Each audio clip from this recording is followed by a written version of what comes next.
ئێمە ئەم قەناعەتانەی کە هەمان بووە لە پێشتری شەر هەمان بووە، چونکە خۆیمە لە فکری علمانی ناترسین. بابە هێگڵ ئەگەر زیندووکەیتەوە دەرەقەتی عەقڵی معتەزیلە نایە، جاحەزی بۆ زیندووکەیتەوە بەرامبەر بە هێگڵە خوێنێتەوە وەکو مزراع. ئێمە ئەبێ بترسین لەوەی کە بڵێن وەڵا مارکز بێتەوە زۆر بە قووەتە دەرەقەتی ئیبن ڕوشد دێ.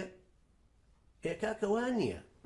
ئێمە لە ناحەی فکریەوە لە هیچ فکرێکی مخالیف ناترسین لەو سەری ئەمریکاوە حتا ئاگاتە ئەو سەری دنیا، نە لە هی ڕۆژئاوان، نە لە هی ڕۆژهەڵاتی، نە لە هی پارتی وێچەتی، نە لە هیچ کەسێکی تر. وەکو ئەفکار لە ئەفکاری کەس ناترسین، چونکە ئیسلامەکەمان زۆر مەنزومەیەکی بە قووەترە لەوەی کە ئەوەی هێنێ. بەڵام لە هەمان کاتیشا قبول ناکەین بە هیچ شێوەیە کەسێک شمشێرمان بەرامبەر بەکاربێنێتەوە شمشێرەکەمان بریق و باقی نێ بەرامبەر چاوی ئەو. ئەمەیە معادلەکە. ئەمریکا ڕازی بێ بەوەی بێ وڵاتی ئێمە داگیرکە و قورئانەکەمان سەلیبی لەسەر ڕسم کە مزگەوتەکانمان بڕوخێنە عولەماکانمان بکوژێ اقتصادمان بدزێ بە کەیفی خۆی تەشکیلات دروستکە، ئێمە ئیستیشادیەکانی پیانە تەقێنینەوە. ئەمە معادلەیەکی زۆر غەڵەتە خەڵک وا لێ تێبگە.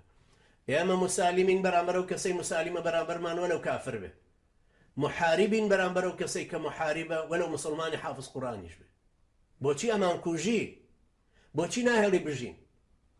ئەم معادلەی پێویستە لە لای عەلمانیەتی کوردیش زۆر ڕۆشن و واضح و سەریح بین لەگەڵ یەکترە. ئێمە بە حەول و قووەتی خوا 2024 لە یادی 100 ساڵەی ڕمانی دەوڵەتی عوسمانیە خلافەتەکە دروست دەکەینەوە بە پشتیوانی خوای پەروەردگار. خوێنە دەین لە پێناویە، پشو درێژین لە پێناویە، سەبرەگرین لە پێناویە. ئێمە ئێستا ئەمریکا و ئەوروپاش قەناعەتیان بۆ دروست بووە کە ئەبێت تەعامل لەگەڵ حەماسا بکەن. ئەو حەماسەی کە حربی عالەمی سێ هەمیان بەرامبەر هەڵگیرسان لە غەزە ڕۆژی یەکشەممەی داهاتوش چوون بۆ پیرۆز، هەموو 6 ڕئیس حکومەتی ئەوروپای ڕۆژ بۆ پیرۆزبایی کردنیان لە شەرم الشێخ لە پیرۆزبایی لە ئیسرائیل. ئێمە بە خوێنی خۆمان مافەکانی خۆمان پاراستووە، ئیسلامی خۆشمان پاراستووە. برا لە 1514 ئیسپانیا سبتە و ملەیلەی داگیر کرد لە مەغرب، هەتا ئێستا داگیرکراوە سبتە و ملەیلە عایدی ئیسپانیان، بەڵام تا ئێستا ئینجیلی لێ ناخوێنرێ. تا ئێستا زمانی ئیسپانیۆلەیی بەسەریا زاڵ نەبووە.